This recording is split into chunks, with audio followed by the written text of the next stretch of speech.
Haleluya. Salam dalam kasih Tuhan Yesus Kristus buat saudara-saudara sekalian yang diberkati Tuhan. Nama saya Samuel Barani dan saat ini saya ingin share tentang sikap dalam berteologi. Jadi kita harus memiliki sikap yang benar ketika berteologi. Sebab kalau sikap kita keliru, maka akan menghasilkan teologi yang keliru pula.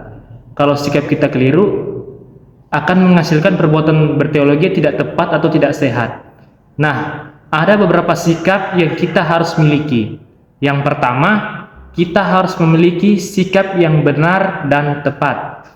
Memiliki perspektif yang benar dan tepat terhadap Alkitab atau tentang Alkitab ada 8. Yang pertama adalah ineransi. Jadi apa itu ineransi? Ineransi maksudnya kita harus memandang Alkitab sebagai kitab suci yang tidak dapat salah. Mungkin saudara lihat, ini sepertinya ada paradoks-paradoks yang saya temukan. Sepertinya ada perbedaan-perbedaan.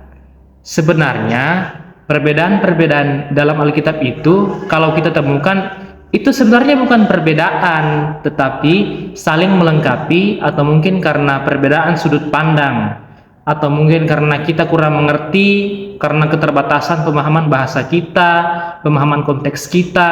Tetapi sebenarnya kalau ditinjau, dilihat dari bahasa asli, kemungkinan kita memahami secara benar konteksnya. Maka kita akan melihat bahwa Alkitab itu bersifat imran atau tidak dapat salah. Dan yang kedua, kita harus memahami bahwa kita harus memandang Alkitab itu merupakan sumber yang authenticity atau asli. Artinya Alkitab itu bukanlah kutipan dari sumber yang lebih tua, sumber yang lebih asli, seakan-akan Alkitab itu menjadi secondary resource. Tidak seperti itu, saudara-saudara. Alkitab itu bukan seperti buku-buku teologi. Buku teologi itu mengutip dari Alkitab, tetapi Alkitab tidak mengutip dari sumber yang lain. Misalnya kisah tentang penciptaan. Alkitab tidak mengutip dari sumber-sumber purbakala yang ada di Timur Tengah sana. Misalnya tentang bagaimana perjalanan Abraham, kemudian anak perjanjian. Itu Alkitab tidak mengutip sumber lain. Atau misalnya kitab suci agama lain, misalnya tentang Injil. Itu bukan dikutip dari sumber lain. Jadi Alkitab itu harus kita pandang sebagai kitab suci yang asli. Kemudian yang ketiga, sikap yang benar yang harus kita lihat dari Alkitab adalah clarity. Apa itu maksudnya? Maksudnya Alkitab itu jelas, pasti jelas. Jika misalnya kita melihat Alkitab ada banyak hal yang menurut kita tidak jelas, itu karena kita tidak bersungguh-sungguh untuk meneliti kebenaran firman Tuhan, atau kita yang tidak melibatkan Roh Kudus, atau mungkin bagian tersebut masih dalam progresivitasnya Tuhan untuk dibuka. Jadi kita harus tahu ada bagian-bagian tertentu dalam Alkitab yang memang diizinkan Tuhan untuk dibuka secara progresif. Hari ini belum, tetapi besok bisa akan dibuka. Jadi seperti itu. Tetapi kita harus paham bahwa Alkitab itu pasti jelas dan akan dibukakan secara jelas. Kemudian yang keempat, sikap yang benar terhadap Alkitab, yaitu Alkitab itu bersifat unity, yaitu tidak ada kontradiktif sana sini. Tidak ada saling mengabaikan atau saling menghilangkan kebenaran Alkitab. Justru Alkitab kita itu saling melengkapi. Kemudian saudara, pandangan yang benar terhadap Alkitab, yaitu bahwa Alkitab, karena Alkitab letaknya tidak salah, asli, jelas, dan kemudian satu, maka Alkitab itu memiliki otoritas di atas kehidupan kita. Dia punya wibawa, dia yang berdaulat atas hidup kita. Bukan kita yang mengatur Alkitab, bukan kita yang menentukan kebenaran, tetapi Alkitab itulah yang menjadi penentu, menjadi patokan kebenaran dalam hidup kita. Dan kemudian Alkitab itu sufficient. Apa artinya? Sufficient artinya Alkitab kita cukup, tidak perlu ditambah lagi dengan kitab suci agama lain, tidak perlu ditambah lagi dengan yang lain-lain untuk menjadi patokan kebenaran. Buku-buku teologi itu tidak setara dengan Alkitab. Tidak perlu buku-buku itu ditambahkan kepada Alkitab untuk mendapatkan kebenaran. Buku-buku teologi itu hanyalah untuk membantu kita untuk melihat referensi, untuk mengerti. Tetapi untuk masalah patokan kebenaran, Alkitab itu cukup. Tidak lagi harus ditambahkan dengan hal-hal yang lain. Dan kemudian pandangan yang berikutnya adalah bahwa Alkitab itu rezeki mutlak. Diperlukan dalam segala aspek kehidupan kita, dan kemudian efisiensi. Artinya apa yang disampaikan Alkitab itu pasti akan digenapi, pasti akan terpenuhi. Jadi 8 sikap itu menjadi sikap yang benar yang harus kita miliki terhadap Alkitab, menjadi dasar pertama atau sikap pertama dalam berteologi. Nah, kemudian yang kedua, di dalam berteologi itu kita harus memiliki sikap yang ingin diajar. Memiliki sikap yang ingin diajar, sebab substansi teologi bukanlah belajar tentang Allah, tetapi belajar dari Allah. Jadi teologi itu yang akan mengajar kita, mengajar tentang dirinya, mengajar tentang kebenarannya, dan diajarkan dengan cara apa dia membukakan melalui pewahyuan. Kemudian akhirnya muncul Alkitab. Kemudian dia memberikan Roh Kudus untuk memberikan iluminasi penerangan sehingga kita bisa mengerti kebenaran. Tetapi kita harus memiliki sikap yang mau diajar, sikap yang mau tunduk, sikap yang mau merendahkan diri. Orang yang tidak merendahkan diri ketika belajar teologi, dia akan mengalami penyesatan dan kesulitan yang akan memojokkan dia.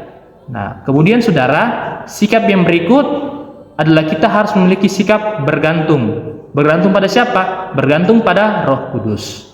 Mengapa kita harus memiliki sikap yang bergantung pada Roh Kudus? Karena ketika kita berteologi, kita manusia mempunyai pikiran yang sangat terbatas. Sementara kita akan memikirkan pikiran Allah yang tidak terbatas.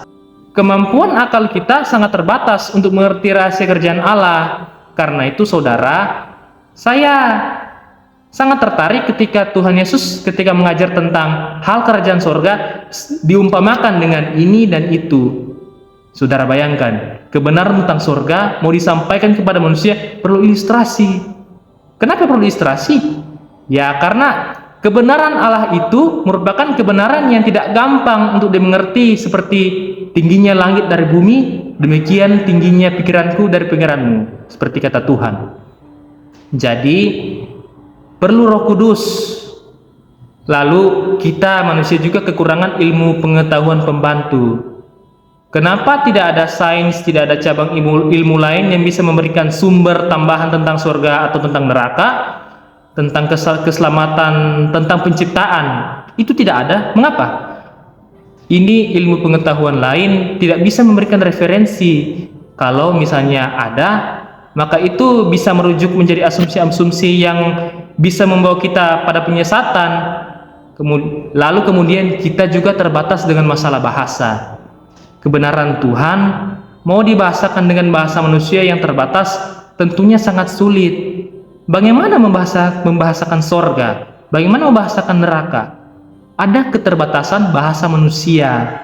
Nah, makanya itu kita perlu Roh Kudus untuk menolong kita. Kemudian kita manusia juga memiliki kekurangan keterampilan untuk mengartikan Alkitab secara tepat. Hasil kita dibekali dengan ilmu eksegese, hermeneutik untuk menafsir, tapi kita harus sadar kemampuan eksegese kita, kemampuan menafsir kita sangat terbatas. Kita bisa memahami secara gramatikal, secara etimologis untuk setiap konteks-konteks kata.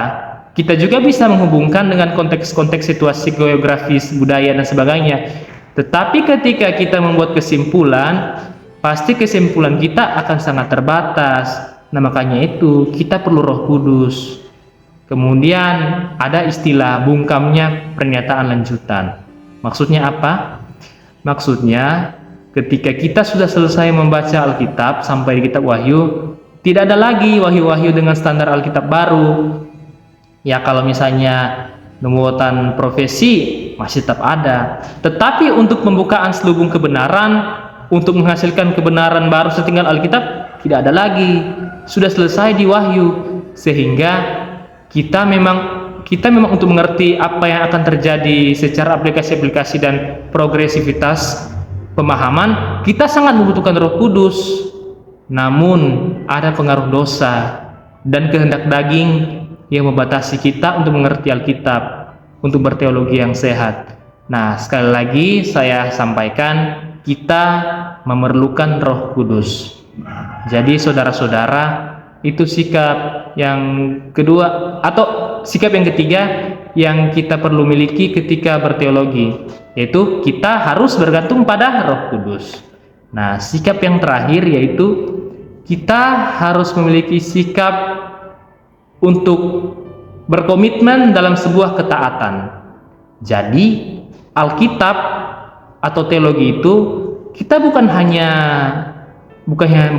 tahu tentang Tuhan.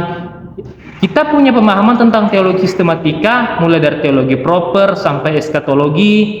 Kita bisa memahami tentang teologi biblika mulai dari penggunaan tools hermeneutik, kemudian kita bisa memiliki pengetahuan dalam bahasa-bahasa asli, kita memiliki kecakapan. Tetapi sayang, kalau tidak memiliki ketaatan, apalah artinya? Kita hanya sebatas tahu, tetapi tidak melakukan. Nah, di dalam kitab Yakobus 1 ayat 25 dikatakan begini: tetapi barang siapa meneliti hukum yang sempurna, yaitu hukum yang memerdekakan orang, dan ia bertekun di dalamnya, jadi bukan hanya mendengar untuk melupakannya, tetapi sungguh-sungguh melakukannya, ia akan berbahagia oleh perbuatannya. Nah, jadi saudara, kalau kita berteologi tetapi kita tidak melakukan kebenaran, maka sia-sia. Tetapi kalau kita berteologi dan kita melakukan kebenaran firman Tuhan, maka kita akan berbahagia dengan apa yang kita perbuat.